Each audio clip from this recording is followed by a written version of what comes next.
On April 29, 2022, prison supervisor Vicky White, a respected officer with a spotless 20-year record, walked into an Alabama prison and emerged moments later with inmate Casey White, a 6'9" giant of a criminal serving 75 years for attempted murder. The two quickly left together, setting off in a patrol car in what appeared to be a routine transfer. The escape was initially perceived as a desperate act of coercion, but soon revealed a chilling truth.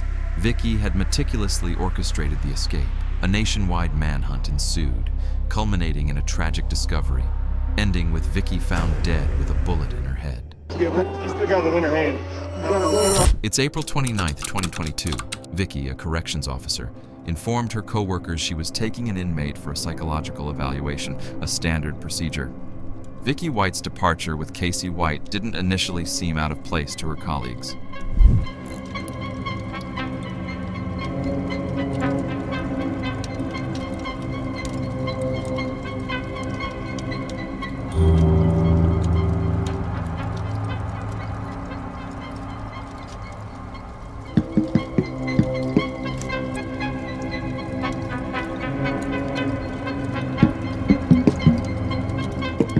As a dedicated and reliable officer, she had a spotless record, and her seniority gave her the power to make decisions without question. In this case, it was common practice for prisoners to be escorted for such evaluations, but the rules stipulated that 2 officers should accompany the prisoner. Vicky, however, was alone. Given her authority and seniority, no one questioned her decision to transport the prisoner solo. 6 hours later, authorities realized something was amiss. The prison contacted the courthouse to check on Vicky and Casey, only to be told that no such appointment had been scheduled. That's when it became clear that Vicky and the inmate had disappeared, setting off a nationwide manhunt.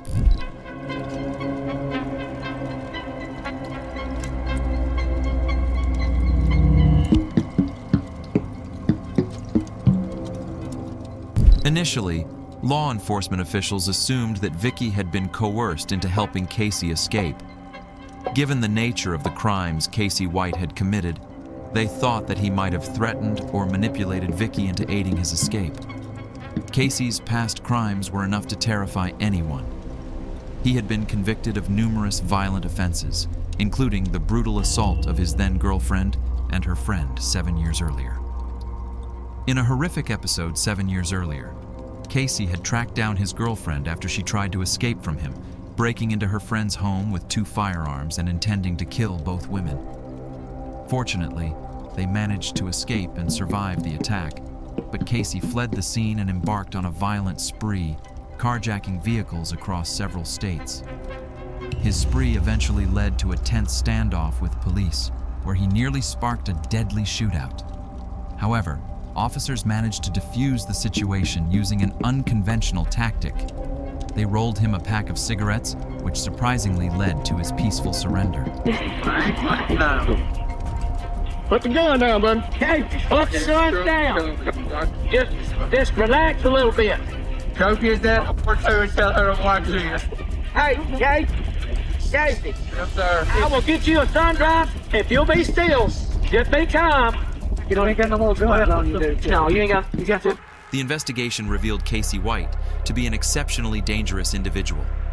Yet questions lingered. How did Vicky become entangled in his escape plan?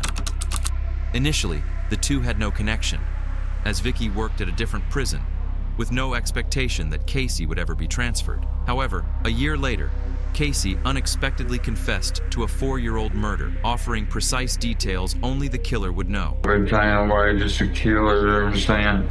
I couldn't wait no longer. I had to do it tonight. Do you regret what you did tonight? I regret I didn't kill him. This admission led to a brief trial, after which Casey was transferred to the facility where Vicky was employed. This transfer set off a series of events that would ultimately culminate in Vicky's tragic death. Vicky was a 56-year-old woman who had been divorced for several years. Although she had built a successful career, her personal life had become increasingly isolated. She had no children and lived alone, and her job, which had once been a source of pride and purpose, had grown dull. As a prison supervisor, she spent her days overseeing inmates, but she had begun to feel trapped in the routine of her life. When Casey White was transferred to the facility where she worked, their relationship began to develop. Vicky's colleagues described her as friendly, dedicated, and professional, but as time went on, it became clear that her interactions with Casey were growing more personal. At first, Casey and Vicky bonded over their shared last name only, but soon, Vicky began to feel that their connection went beyond coincidence. She started coming in on her days off to visit him in prison, and she appeared happier and more energized, even though she had no obvious reason to be. What seemed like an innocent attraction soon spiraled into a full-blown infatuation. Despite her outwardly successful life, Vicky felt lonely and disillusioned, and Casey, a dangerous criminal, became a source of excitement and escape for her. Their connection deepened, and it's believed that Vicky began to see herself as the one person who could understand and save Casey. While working together, Vicky began taking risks for him. She allowed Casey access to areas of the prison that were typically off limits to inmates, including parts of the facility not covered by security cameras. These secretive spots became their meeting places where they could talk privately. It's speculated that this is where they became romantically involved, further solidifying their bond and their plans. Eventually, they devised a plan to escape together. It wasn't the first time a prison officer had been involved with an inmate, but the degree to which Vicky was willing to go to help him escape was extreme, even for those who have romantic relationships with prisoners. 3 days before the actual escape, Vicky conducted a test run by claiming that Casey had an appointment with a judge at the courthouse, an appointment that didn't actually exist. The two simply sat in Vicky's car for 9 minutes before returning. This trial run confirmed that they could execute their plan without arousing suspicion. Then, 2 days later, surveillance footage showed them passing notes, which were believed to outline the final details of their escape. On April 29th morning, everything was in place for their escape. Vicky, leveraging her senior position, arranged for 12 inmates and 5 officers to be sent to court, strategically leaving herself as the only officer on site with the authority to transport prisoners. She then claimed that Casey needed a psychological evaluation, and using her position as a supervisor, bypassed the usual security protocols. In a bold move, she calmly walked out of the prison with Casey, setting their escape plan into action. Surveillance footage from that morning shows something disturbing. Vicky is carrying her firearm, which is strictly prohibited within the prison walls. Even more telling, she walks in front of Casey rather than behind him, suggesting an extraordinary level of trust, as she clearly did not fear him. The escape was executed flawlessly. After leaving the prison, Vicky and Casey abandoned the patrol car and fled the state, starting a nationwide manhunt. It was 6 hours before authorities even realized they were gone. As the search for the fugitives began, police found that Vicky had sold her house for a fraction of its worth, a significant clue that she had no intention of returning. She used the proceeds to buy several vehicles, including a new car and men's clothing, further deepening the suspicion that she had fully committed to a new life with Casey. In the days that followed, police discovered more details about Vicky's planning. She had rented a storage unit under a false name and purchased a burner phone, further evidence that she had been in the plan all along. They also found that she had purchased a vehicle just days before the escape, a 2007 Ford Edge, which police believed was part of their getaway plan. However, by the time the authorities identified this car, Vicky and Casey had already abandoned it, further complicating the investigation. After several days of dead ends, a car wash owner in Indiana gave authorities a critical tip when he noticed a Ford F-150 parked in one of the bays for an unusually long period. Surveillance footage showed that Casey had been seen waiting for Vicky, who was driving another vehicle, which led them to another lead.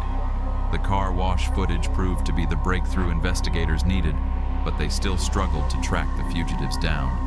On the 11th day of the manhunt, Vicky and Casey were located at a motel in Evansville, Indiana. Law enforcement surrounded the area, planning to arrest them quietly, but the pair managed to slip away once again. A high-speed chase ensued, with Casey driving the Cadillac at high speeds to evade capture. The chase ended abruptly when Vicky made a phone call to the police, alerting them to the situation, and Casey's vehicle crashed into a ditch. When police approached the car, they discovered Vicky unconscious with a gunshot wound to her head. Casey claimed that she had taken her own life, her finger still on the trigger of the gun. Despite efforts to save her, Vicky was pronounced dead in the hospital. In the aftermath, Casey was captured and taken into custody. He later revealed that he had never intended to keep Vicky around. He described her as a liability, someone who would have been discarded or even killed if she had outlived her usefulness. Vicky's tragic end was a stark contrast to the respected prison officer she had once been, and her involvement in Casey's escape left many wondering how a woman who had dedicated her life to law enforcement could fall so far. Davis, you good with him? No, still got it in her hand. Yes, got a gun. All right, medic right here, medic. Get back. Still in her hand? Yes. Yeah, it's in her hand. Still breathing. I gotta break this center up here. You go in? Well, I think we can reach in and get the gun. It'd probably be easier in the windshield. See if it'll open. Good idea. We got cover? Yeah. It's opening. It's opening. You got me? Yeah. I'm gonna go for the gun first. All right, pull me out.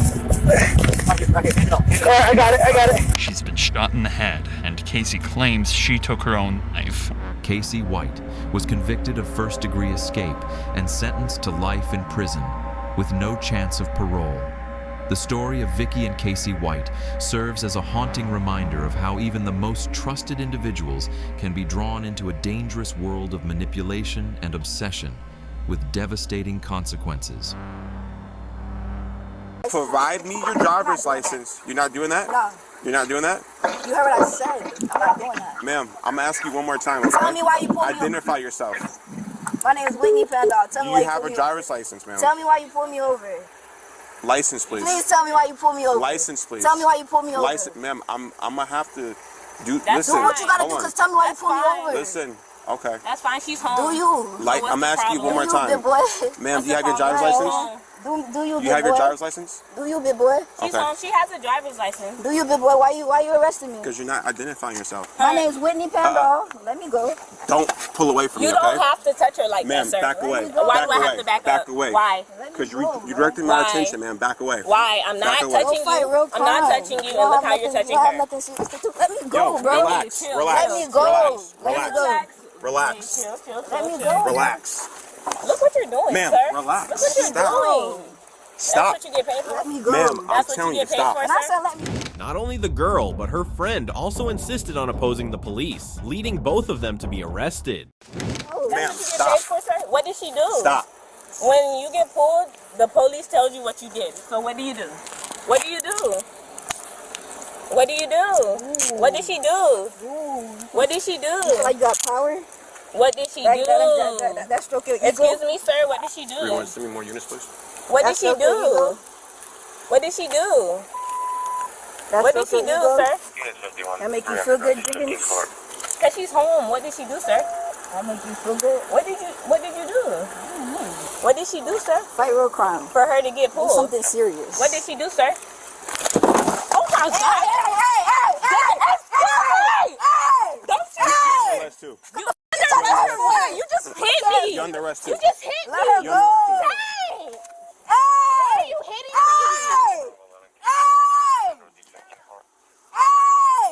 me? You're under arrest, too. For what? What am I under arrest Obstruction. for? Obstruction. Are you serious? He just arrested me for nothing. He just hit her and dragged her and put her to the floor. Let go of me, sir. Because Relax. I have nothing to do and you broke my nail. Relax. What's the matter? He's not answering nobody and he just hit me. Relax. So you can hit people? You can hit people, sir? He left you in uniform because I was spit right You can hit people, Do sir? what you must. You can hit Do what you people, must. sir? You can hit people? As a police officer for no reason because I wasn't even here. You can hit people? Let me go.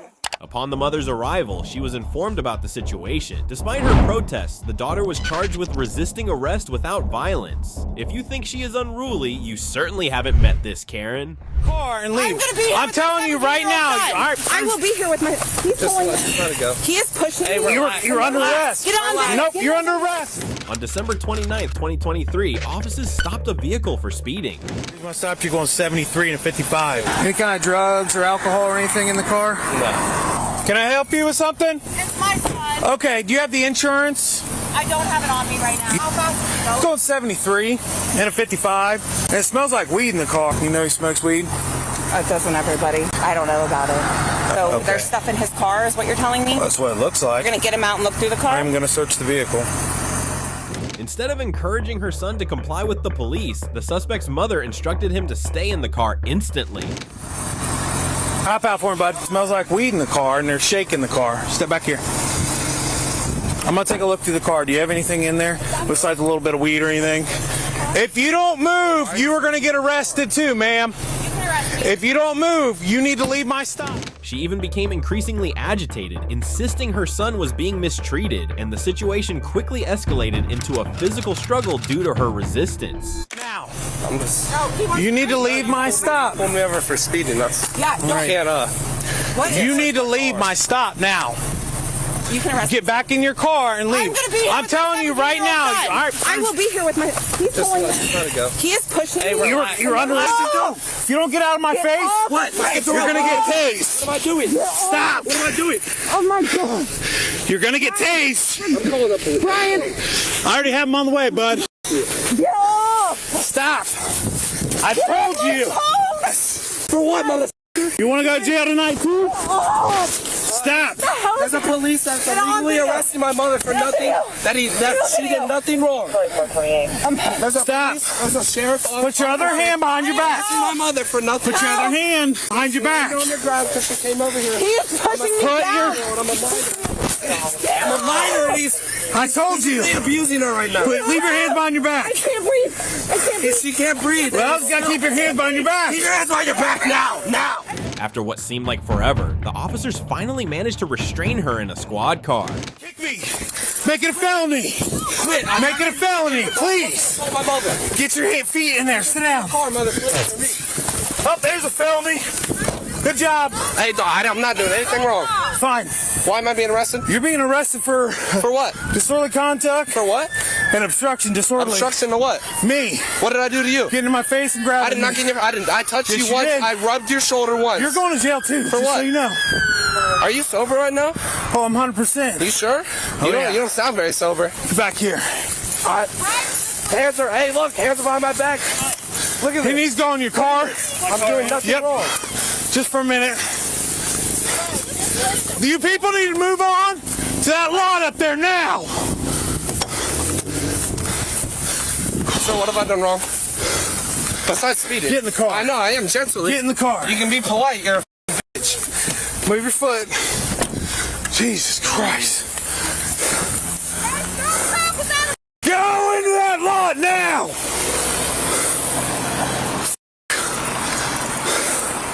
Give me a minute. Will you tell them they can slow down? Eventually, the mother was taken to jail on the charges of obstructing and resisting arrest. But which felony for a mom driving her kid in a state where she could barely stand? What's the matter? What's up? I don't have insurance. On October 30th, 2022 in Florida, 911 dispatch received multiple calls regarding a reckless driver. I know I am on. I came from the job. I always say because they have all that construction, eagerness, and take this road all the way back around. Do you know the name of this road though? Oh no, I can tell you. This is, okay, the church is right there on eagerness, so that cross section is, I don't know, it's another road. And I take it all the way around, and I come back out to 441. Another thing, I see one kiddo's in a seat, but the other one's not in a seat. Actually, it doesn't look like either one of them is in a seat, are they? And both of them. Where's their car seats at? I even got the Red Bull. I just got off of work. So make sure to stop. I gotcha. She insisted she hadn't consumed alcohol, while her slow and slurred speech denied that. Can you hand me your driver's license? Yeah, yes. That's not pulled by sometime like 2 days ago. Yeah. Coming from work, so I know my job is like just checked out. I have a nurse in my team. Okay. Oh, God. Wow. I just cannot do this. Alright. Like, I'm like a few miles down. Where are you? I need to go Where are you headed? to Nebraska Street, the same license. Where's that? The address on my Just sit tight just for a second. I'll be back up here with you, okay? I'm not. You need me to. You're okay. Right. Just sit tight, okay? You need me to. Point you to it. She has 2 kids in the back seat. Neither one of them have car seats. She sounds like she's slurring just a little bit.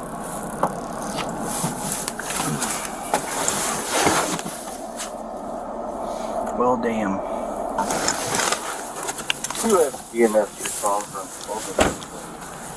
Miss Bowers, who stays at the Nebraska address with you? Can you have one of them head on up here? I'm gonna have one of them drive your car, okay? Because I don't think you're fit to be driving. I am. I know I seem emotional. It's not that. You seem intoxicated to me. I'm just gonna be honest with you. Yeah. Can you get one of them? I can do a sobriety test. I'm pretty sure I can pass it. Okay. Some people, like, don't even, you know, Just step back for me. I'm sorry. You're fine. Step up here to my push bumper, okay? I'm sorry, Helen, I'm back. I don't know what you're saying, but can you just step back just for me? You're fine. Yeah, it's okay. This way. She couldn't stand on her feet either. What's up? What's up? What's up? I don't have insurance. I already went hospital. You're okay. Like, and we had to pay that bill. We're gonna do it right in the middle and then just walk back. Is that the purple? Not yet. We're just gonna let you chill out for just a second. Ain't your help.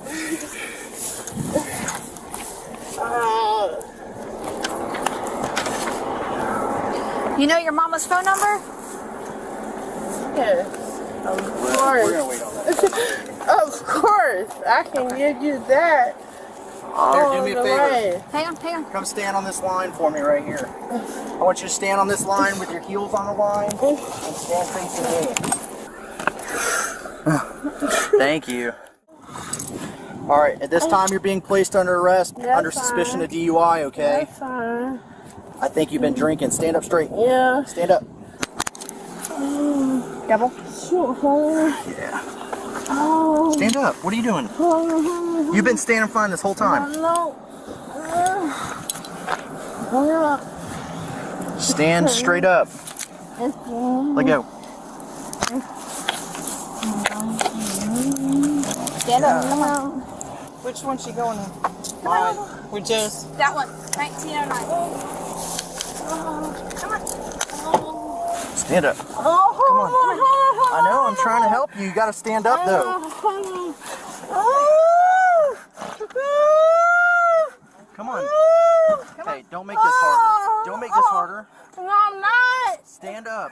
Yes. Stand up. Come on.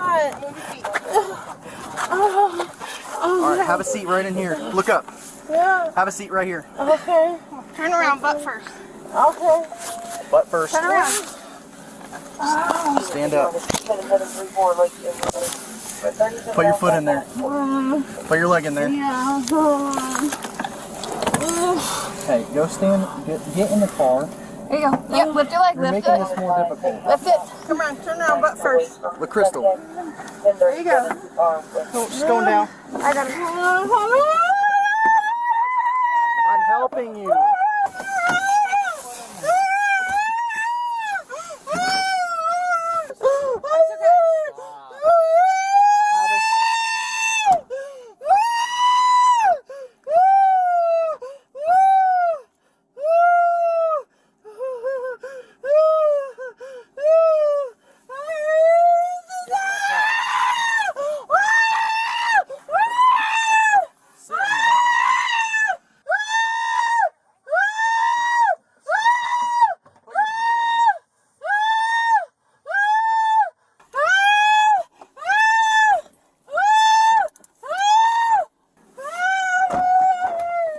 Finally, she was placed under arrest and was charged with 1 count of DUI and 2 counts of child neglect. It was a difficult case for the cops, but it was nothing compared to the next situation of a woman who left her baby in the car alone. I just walked in here about 10-15 minutes ago. On March 4th, 2022, police were called to investigate an unattended infant in an unlocked car outside an arcade. Hello. Is this your car? Yeah, but my cousin was in here. All right, give me a second. Just relax right here for a second. You have an ID on you? Yes, I do. Okay. Who's your cousin? Cousin. Her name is I'm just so nervous, Brittany. Where's she at? I don't know. I told her to stay in here with the baby. Where could she have gone? Huh? Where could she have gone? I don't know. She usually tell me if she going somewhere so I can stay out here with the baby. She's supposed to be in there with you? Unlike other Karens, she appeared willing to coordinate with the investigation, but if that were truly the case, there wouldn't be an issue to discuss. No, she's. How long you been here? Me? I just walked in here about 10-15 minutes ago. I don't think it's been that. It's probably been longer than that. I've been here for a minute. How long you been here? Longer than that, probably about 10-15. So it's okay, well, probably about 30 minutes then. At the most. What is your friend or cousin that was supposed to be staying here with the baby? Brandon. What is it? Brittany. Brittany? Yes. What's her date of birth, you know? She's actually my friend, but I call her my cousin. I don't know her. Okay, do you know where she lives at? I picked her up from off of Schumann. What's her address? I'm not sure. What's your phone number? My number? Her phone number. I don't have her number. The mother insisted that Brittany was looking after the baby. However, the information she shared about Brittany was vague and inconsistent. It was just off of Schumann. She gave me directions. That was it. She called you? Let me see it. If I got it in there. You go to your recent calls. Wait, I'm trying to see. Today. There's no calls from that number that you provided me. Okay. No, because she didn't call me from that number, that's why. What number did she call you from? Because look, there's this number you called at 9:20. Well, I'm sorry, I have a habit of just deleting numbers too. Okay, well, that was her cousin number. And then at 10:16 you called Nicole, and she called you. Then you called Nicole back at 10:37. You received a call at 11:21, and then you made 2 calls just right now when we're standing here to Tanya. So no at point in time did you receive any other call from any other person. Numbers. Why do you delete numbers? All these other numbers are here. Because if it's not, that's her cousin number. Why would I keep her cousin number? Okay. So you're telling me there was somebody in the car the whole time. Those cameras are going to show. You understand me? Did you look at them? No, we haven't, because the owner's coming to get them. All right. If that's a story you want to tie yourself to, that's fine. That's on you, not on me. The police noted discrepancies in her statements, and the story gradually unraveled as her lies were pointed out. How long is the drive from Bank of America to here? It's maybe 5 minutes, right? No, they closed that off. Okay, so 10 minutes. Doesn't matter, right? 10, 15 minutes. Yeah, 10, 15 okay, so at 12:08, you got back here at 12:20. Okay. And what time it is now? Well, it's 1:46. All right, so I got here, I'll look at the time. So the baby's been in there for over an hour. You know what I'm saying? Probably about, yeah. Probably, no, I know. All right. Okay, so what I'm trying to say is, what y'all gonna do? So this is what's probably gonna happen. All right. DCF is gonna come out here to pick up the child. My mom is at work right now, and I can have her come get her. Okay, so look, this is what's gonna happen for right now. All right. I'm gonna be brutally honest with you. That's up to DCF. That's not up to us. All right. Put them together. Turn them inwards, just like that. All right. You might have to lean a little bit forward.